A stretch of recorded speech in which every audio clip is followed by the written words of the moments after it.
Good afternoon, everybody. Welcome to Nikon School at Spring Shoots Photography Show, Virtual Photography Show 2021. Great to have you here. Thank you for all the questions we've got coming through as well. We've got the chat feature open now, so if you've got any questions about Nikon cameras, lenses, speed lights, whether that's, we're going to be talking this afternoon in this session about Z6 and Z7 II. So if you've got any questions about those, please put them in the chat there and we will do our best to answer your questions. We've got about 25 minutes to go through, so this is a short, punchy session. I'm going to hand over to my colleague now, Ricci, and he'll take you through a slide deck and we'll discuss the standout features for the cameras, and we'll be talking about the lens roadmap as well. So as well as if you've got any questions about your DSLRs as well, we can answer those as well. So if you've got questions on your DSLRs, f-mount lenses, Z series, speed lights, put them in the chat. We're more than happy to answer them. So Rishi, over to you. Let's start hearing about the Z series 2. Sure. So I'm just going to start by sharing my screen and I'll bring up my presentation. So what we're going to look at first of all, and I think it's always good to look at, is how the Z cameras differ. So a lot of people don't always know, which camera is going to be right for them, what Z series camera is going to be their best choice. So a couple of things to look at from a headline specification point of view. Z7 II versus Z6 II. It's going to come down to what your style of photography is. Is there a particular type of photography that you're really interested in? Think about what types of things you're going to be shooting. And that will allow you to figure out which is going to be the best choice between these two cameras. So a couple of things to keep in mind, first of all, megapixel counts. Z7 II, 45 million pixels. It's one of the highest resolution, most detailed sensors that Nikon's ever got in their cameras. So this is also the same sensor that you'll find in the D850, and it kind of increases upon the level of detail that was available in D800, D810, because they were obviously 36 million pixels. So something to keep in mind about detail, landscape photography, architecture, macro. If you really like as much detail, as much resolution as possible, that would point you towards the Z7 series and Z7 II. Now, one of the things to keep in mind is that the higher your megapixel count, often your noise performance would start to be slightly lower. So you will see that the Z7 cannot shoot at a higher ISO or as high of an ISO as Z6 or Z6 II. And the main reason for that is because of the lower megapixel count. So if you find yourself in a situation where you're shooting very mixed lighting situations, low light situations, if you find yourself shooting at higher ISOs more often, you're probably going to want to err towards a lower pixel count camera, because you'll be in a situation where you're using higher ISOs, so you want to make use of that better high ISO performance. Now, that's not the be all and end all though. Everybody seems to focus on high ISO, but also what's really important, especially to me in a lot of cases, is low ISO performance. So one of the big advantages for me about Z7 and Z7 II is the ability to shoot at ISO 64. There's not many cameras that can let you do this, but it really adds benefits when it comes to dynamic range, a darker exposure for longer exposures, and also works really well when you're using filters from a landscape and architecture photography point of view as well. That in every single landscape shot that I take, as long as it's tripod based, is shot at ISO 64 for that better picture quality, better dynamic range. And I would prefer that over shooting ISO 100, for example. So again, depending on your style of photography, there's going to be one of these cameras that's going to be best suited to you. And that's or even quite visible when just looking at things like megapixels and also just looking at ISO as well. Now, along with those megapixel counts, it does change how quickly the cameras can fire. So Z7 II up to 10 frames per second, and Z6 II you can get up to 14 frames per second. Now, you obviously don't need to use all of that speed all the time. I, for example, still use a Z7 II, even though it's not as fast as a Z6 II, I'll still use a Z7 II for wildlife because I prefer the higher megapixel count, the ability to crop in further into my pictures. That's more important to me than a faster frames per second. But for those of you that do need the fastest frames per second for what you're shooting, and you might not need the extra megapixels, that's where obviously the Z6 II comes in. And obviously that megapixel count then affects the buffer. So in certain situations where you'd need to shoot continuously, longer, for faster rates, you'd be using Z6 II. You can shoot up to 124 raw files before you start to hit the buffer. 77 raw files on a Z7 II, which is still enough, I think, for most move-in subjects and most situations. But it's just something worth keeping in mind. If you're using high frame rates over a longer period of time, Z6 II would obviously offer you that larger buffer to continually shoot with. Now, the focusing systems offer the same options. So the same modes, the same features are all in there. They all have eye tracking, they all have face tracking, and so on. They do have a different number of points, though. So it does mean that the points themselves are actually slightly smaller on a Z7 II, but in real world, it's the modes that make the difference, the area modes that you'd find yourself using. And it's a case of choosing the right area mode for your subject, if you're using single point, some of the dynamic modes, or if you're in a situation where you're using face tracking, eye tracking, for example. Both cameras would be on a very similar basis. So from the different bodies, it comes down to, as I mentioned, your style of photography and what you think is going to work best for you. If you find yourself that you're moving more and more towards video, I would probably say that you'd want to shift towards a Z6 II. Z6 II has kind of been that pinnacle of video in the Nikon lineup. Both of them shoot 4K 60, but they do it slightly differently. So the Z7 II will shoot 4K 60 with technically almost full frame, but the quality won't be as good as the 4K 60 that you'd get on a Z6 II. Z6 II does have a crop, but the quality is better. So the quality is sharper, you get more detail out of your frame as well. So if you are a 50-50 split between stills and video, it's the Z6 II. If you probably do a little bit of video and you like the idea of high resolution stills, you'd probably look at Z7 II. So there are a couple of the areas where they differ, a couple of things where they're very similar and in fact identical. Build quality.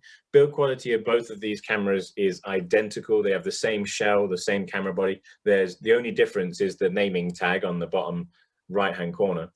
So build quality wise, they're the same. Weather sealing, they're the same as well. And just so you guys are aware, they are weather sealed and built to the same standard that you would get in a D850, which is renowned for being an incredibly well-built camera, an incredibly weather sealed camera as well. So it's not like you're having to choose between weather sealing or build quality between the two. They're exactly the same. Couple of things to keep in mind is that going from Z7 II and Z6 II from the original Z series cameras, a couple of things that changed: dual processors. So we added in an extra X-speed processor to increase performance and speed around things like autofocusing speed, frame rates, buffer sizes, and so on. The camera's just a lot faster when it comes to shooting with them. And then one of the things that a lot of people asked for from the original Z6 and Z7 was the use of 2 card slots, because a lot of people weren't happy with just 1 card slot. Now, just so that you're aware, both myself and Neil only currently use 1 card slot anyway, so it's not for everybody. There are a lot of people and a lot of photographers who do just shoot 1 card slot. But if you do need 2 card slots, obviously that's one of the big advantages of Z6 II and Z7 II. One thing to keep in mind, the card slots themselves. So the primary slot is an XQD or Compact Flash Express card slot. So you can use either an XQD or a Compact Flash Express. The second slot is a standard SD card slot, which will support up to UHS-2 speeds. Now, one thing to keep in mind, you do not want to go and buy a really fast XQD card and then pair it with a really slow SD card. You're wasting your time. Your camera can only run as fast as your slowest card. So something to keep in mind is that if you are using 2 cards, and this is the same for any camera, if you're using 2 cards, you have to make sure that your second slot isn't a slower card. You want to make sure that they're as fast as you can get. Otherwise, if you've got a really fast card in your slot A and then in slot B, you've just got a really slow, old, cheaper card, it's just going to slow your entire camera down. So if you are ever using 2 cards, make sure they are both good performing, good quality cards. Otherwise, you won't really see the benefit. One of the other things that a lot of people asked for from Z6 and Z7 was the option to have a vertical grip or a vertical shooting grip as well. So Z6 and Z7 have a battery grip, which is an extra grip that attaches to the bottom of the camera, and that allows you to double the battery life if you wanted to. So if you needed to shoot for longer periods of time, you can do that. But that didn't have any buttons. It didn't have a shutter button on it, for example, because there was no connection to the camera other than power. So in Z6 II and Z7 II, there is now a full battery grip. So those of you that need to shoot in different portrait orientations and also add a second battery, that's where this battery pack comes included in as part of that set. So if you needed a grip, this will take 2 batteries in the grip. The grip itself actually sits in the battery compartment of the camera body, but obviously it then has a second AF on button, a second AF toggle, a front and rear command dial, and then also a complete shutter button and function button as well. So offers you the full flexibility when it comes to shooting, especially at different orientations, if you go from portrait to horizontal and so on. So that's something that I use personally on my Z7 II, and more than happy to use that, especially over longer periods of time. The big advantage for me is just the extra battery life if I need that as well. A couple of things to keep in mind, especially if you're coming from other DSLR systems, you can still make use of all of your existing speed lights. They'll still work. You can also make use of continuous lighting by using them off camera. So if you're using Nikon's creative lighting system, you can use the advanced wireless lighting system as well. So if you're in a situation where you do need to fire off camera, you can use our radio setup with the SB5000 and the radio adapter, the new sets of radio adapters that plug into the side of their cameras as well. That set is a complete set for, you either get the adapter for depending on the camera that you need to use with that, and then also you get a remote as well. And this is the radio remote setup that you can use with the SB5000. It's only the SB5000 that can be fired via radio. So those improvements from a body point of view add up to quite a nice improvement from a different camera body point of view. And as I mentioned, it's about choosing which camera is going to be best for you, depending on your style of photography. There isn't going to be a right and wrong. Both myself and Neil, our main stills camera is Z7 II because we prefer that higher megapixel count. We don't really need some of the things that we get from Z6 II, but that, as I say, might not be the case for your style of photography. And as I mentioned, if you're into video, you probably want to err towards the Z6 II rather than the Z7 II because its video performance is just that extra bit quality in mixture of different resolutions and frame sizes. So one of the biggest advantages about Z series cameras is not actually the cameras themselves. One of the biggest advantages of using a Z series camera is the Z series lenses. And I can't stress enough to you how good these lenses are. Every kind of Z mount lens that we've looked at has outperformed its equivalent F mount lens. I appreciate that there are a lot of people who are more than happy to use their existing F-mount lenses on their Z-mount cameras, and that's perfectly fine. That's actually what Nikon want you to do. They want you to slowly transition if you want to. If you want a mirrorless body, you can buy a Nikon Z and still use your F-mount lenses the way you did on your DSLRs. But there is obviously the native Z-mount lenses, and they are incredibly good from an optical performance standpoint.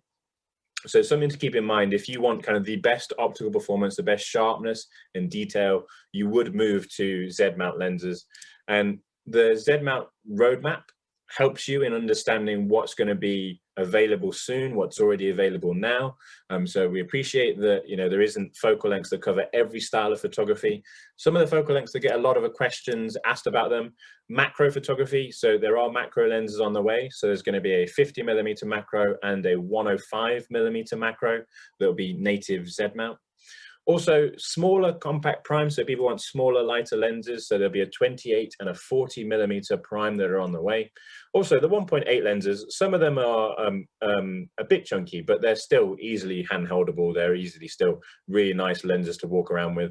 The 51.8 is one of my favorite all-time lenses, incredibly good quality as well.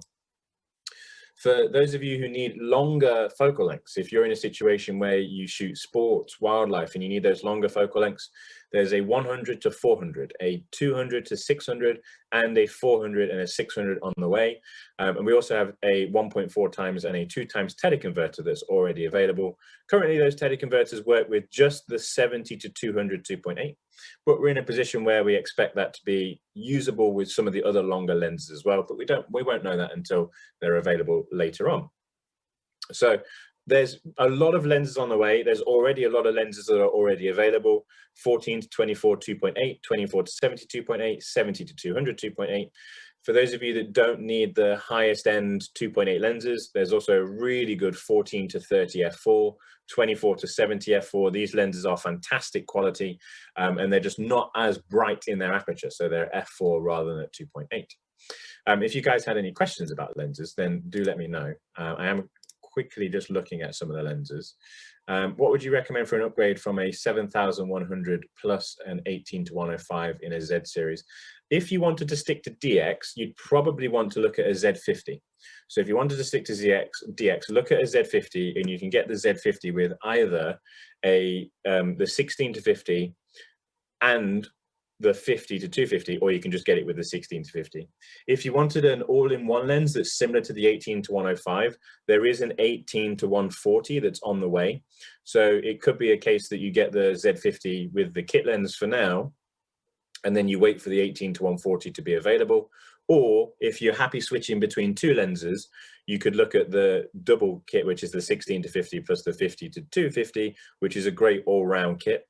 If you wanted to move to full frame, you would probably look at either a Z5 or a Z6, and you would probably pair that with a 24 to 200. The 24 to 200 is a fantastic all-in-one lens. The quality is amazing. You don't have to feel like you're sacrificing in quality. It's one of the best all-in-one lenses we've seen. So you could look at that 24 to 200 if you wanted to as well, if you wanted to move to full frame on a Z5 or a Z6. Let me just refresh questions, see if there's any other questions that you guys have. I feel like we've answered a lot of questions today already, so there might not be that many. How is the high frame rate shooting experience with the viewfinder in high and high extended compared to the Z6 and Z7? They're the same, it's just that the frame rate changes depending on the camera that you're using. So if you're in a situation where you're shooting high or extended high, how the camera does that doesn't change between Z6 and Z7, they're identical. What does change is the frame rate. So obviously on a Z6, high extended, it will shoot at its maximum frame rate of 12 frames per second if you've got the right RAW settings. On a Z7, it will fire at its maximum frame rate of 9 frames per second. So the difference you would see would be the 9 versus the 12 frames per second, obviously 12 frames per second being higher. If you're shooting at continuous high, not high extended, then both the Z6 and the Z7 will fire at the same frame rate of 5.5 frames per second as well. So just keep in mind which mode you're going to be using. I actually generally tend to stick to just high. It's very rare that I need to use high extended.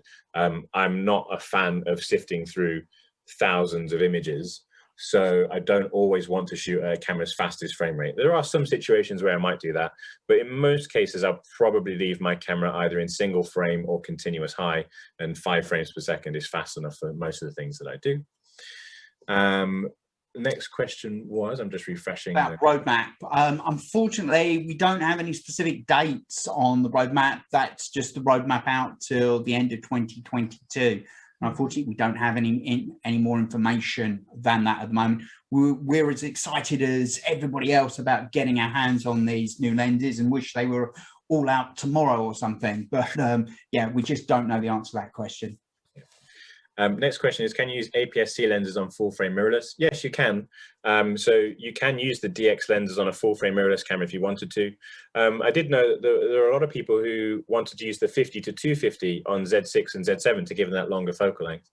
One thing to keep in mind though is that the camera will force you into a DX crop. So on a Z6, when you apply that DX Aps-C crop, what you'll find is that the camera will crop down from 24 megapixels down to 10 million pixels. And the Z7 will crop down from 45 down to 20. So you do have to keep in mind that if you are going to use those lenses, which work perfectly fine, it's just that your megapixel count will drop because you're not using the full size of your sensor. So just something to keep in mind, that you can't use the full megapixel count if you're using those Aps-C lenses, but you can attach them, they'll work perfectly fine. It's not like we have two different mounts between our systems, it's all the same Z series mount. Dougie's question there about what adapter do you need to use the F-mount lenses with the Z series, pros and cons. So you'll need an FTZ adapter that mounts on the Z mount adapter on your mirrorless camera, and then you mount your F-mount lenses into the front of that. There's no glass in it at all. It's just got electronic contacts to pass through the autofocus, and the electronics for metering and all that sort of thing. So there's no glass, there's no performance hit with it at all. There's no loss of autofocus speed. There's no loss of quality. Your f-mount lenses work perfectly, just as good as they did on your DSLR. You also get a big pro that if you have a Z-mount body that has inbuilt stabilization on it, if you've got non-VR lenses, your f-mount non-VR lenses now become stabilized as well. So you've actually got a big pro there. So there's not really any downside. The only thing you just need to be aware of is not all of the old, really, really old AFD lenses or the AIS lenses work. So if you've got G series lenses, E series lenses, you should be fine. There is a compatibility chart on the website. So for G series and E series, should be absolutely fine. And you get the enhanced capabilities of a stabilized sensor if you've got that on your body. So yeah, there's no real downsides to it at all. The next question was, how well do the PF lenses perform on Z series? Really well. One of my most used lenses is the 500mm 5.6 PF. All of my wildlife stuff pretty much over the past 2 years has been 500mm PF. Couple of exceptions thrown in there with like the 200 to 500, but the 500mm PF and the 300mm PF are fantastic lenses to use on the Z series with the FTZ adapter. Andrew, Z5. I'm actually broadcasting from a Z5 in the kit lens here. Great camera. If you're stills orientated, it is a great camera. It does do video really, really well. Very small, compact body. This kit lens on it is superb. Really, really good. I'd say that's a really good step forward from a 750. You might want to consider a Z6, Z6 II as well, but the Z5, that's what I'm broadcasting from, and I think it's a great camera. I really like it because I can charge it from my Mac while I'm broadcasting at the same time using the new battery, so I can charge and shoot at the same time. So really, really useful in situations like this. Next question is, currently using a D810, why would I go to Z series rather than D850 and which Z? So if you're currently using a D810 and you're looking at D850, you'd also want to consider either Z7 or Z7 II. If you're landscape shooting, Z7 and Z7 II, that's another lengthy discussion, but both myself and Neil shoot landscapes excessively, and we both use Z7 II currently. The main reasons you would go, one of the abilities to use Z-mount glass. The Z-mount glass is going to be considerably sharper, lets you get the full detail out of the 45 megapixels. You can't always do that with some of the f-mount glass, so it's just something to keep in mind. Also smaller, lighter, especially if you want to use filters. A lot of the Z-mount glass is a lot more susceptible to using filters. 14 to 30 as a screw-in filter thread. The 14 to 24 2.8, you can use 100mm filters on that, or 112mm screw-in filters. That was something that you could never do with the f-mount 14 to 24. And then in the camera themselves, you obviously have the camera that's smaller and lighter, flip out screens. You have things like focus peaking. You have the ability to punch in and manual focus in the camera itself. And just if you want outright picture quality and the most detail and dynamic range in your landscape shots, it would be Z7 II and Z-mount lenses. I don't know if there's anything you'd add to that. No, all of those. You've got extended shutter speeds on the Z Series 2, so it will do 900 seconds pre-programmable down to that. So super long exposures are now really, really easy as well. I'm just loving it for my landscape photography. I came from a D800, D810, D850, Z7, Z7 II, and you got the flip out screen as well. So yeah, it will be a huge step forward. Huge step forward on whichever one of those you get. I would go for the Z because it's smaller and lighter. That was the main thing that I went for. And now I think the only thing I'm missing off my D850 is illuminated buttons. Next question is, I have a D800 and shoot landscapes and moving trains. I find focusing slow for trains. Which of the Zs would be best, and is the Z24-7 a good choice? 24-200, sorry, a good choice for lens. So if you're shooting landscape and moving trains, I'd probably still say you'd want to shoot a higher megapixel camera, especially coming from a D800. So I'd probably still say you'd want to look at a Z7 or a Z7 II. The Z24-200 is going to be perfect for that, especially if you want wide angle and then zoom for a compressed shot with a train in a landscape. That's going to work really nicely. If you wanted to split that across 2 lenses, you could look at a 24-70, or you could look at like a 14-30 and a 24-70 as well, if you want ultra wide, and then 24-70 for some of the longer stuff as well. But I'd probably say Z7 or Z7 II, and then the 24-200 is a great choice for an all-in-one as well. Yeah. Next question was, which card options would you suggest for wildlife? It depends on the camera body you're using, but if you can use XQD, then use XQD or Compact Flash Express. And obviously branding wise, it depends on what brand is going to be easier for you to access, because not everyone can get hold of the same brand in different locations. But XQD would always be my way to go. I don't really use SD cards anymore. The only time I use SD cards is when I shoot my Z5, because it takes SD cards. But if I was shooting Z7 or Z7 II, I'd always rely on XQD cards as well. They're more than fast enough for wildlife photography. If you have a camera that only takes SD cards, then we always tend to recommend SanDisk as a brand. They've always been really good for us. And also they offer some of the fastest speeds in an SD card as well. Sabine, just quickly, guys, we've got to finish in a minute or so.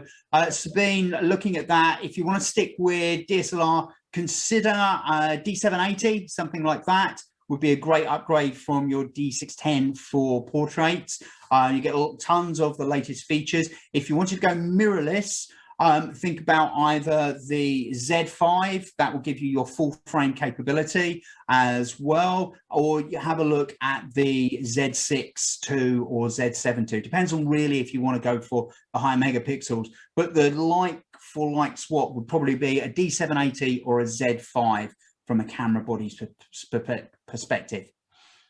With the FTZ mount, do the F-mount lenses need to be calibrated due to the extra distance? Normally, the FTZ won't change anything from a calibrated lens. There is one lens that is an acceptance, which does need to be calibrated sometimes, which is the 58mm 1.4, the Noct for the F-mount lens. So that lens does sometimes need to be calibrated on an F-mount, on an FTZ adapter, but every other lens should automatically calibrate anyway, unless it's a third-party lens. The in-body stabilization, when you're using in-body stabilization and VR together, they'll work together. So the in-body stabilization can cover an axis that VR cannot on its own. Nikon don't quote that you get any extra stops, if that makes sense. So the amount of VR that you get overall would be the same, but it can cope with extra axis. So it will give you a better stabilization overall, but it's not like they quote that in numbers, if that makes sense. And obviously you get the advantage if you're using a non-VR, then you get the full in-body stabilization as well. Cool. Gillian, those both myself and Rishi shoot those cards in our Z7 IIs. So SanDisk, if you're using UHS2 SD cards, we're on the Sony XQD cards, but we will be getting some SanDisk Compact Flash Express cards soon. Right, we are done for time, guys. Apologies if we haven't got round to everything. We are on at 5 till 6 this evening, so we've got an Ask the Pros session there. Myself, Rishi, Andy Parkinson and Donna Cruz, our ambassadors, will be with us, so we'll be answering questions. Our next session today is at 3:25. We'll be talking with Andy Parkinson and listen to Andy talk about all his amazing wildlife images. Thanks for joining us. Look forward to catching up with you on another session today. Cheers, everybody. Bye. Bye, guys.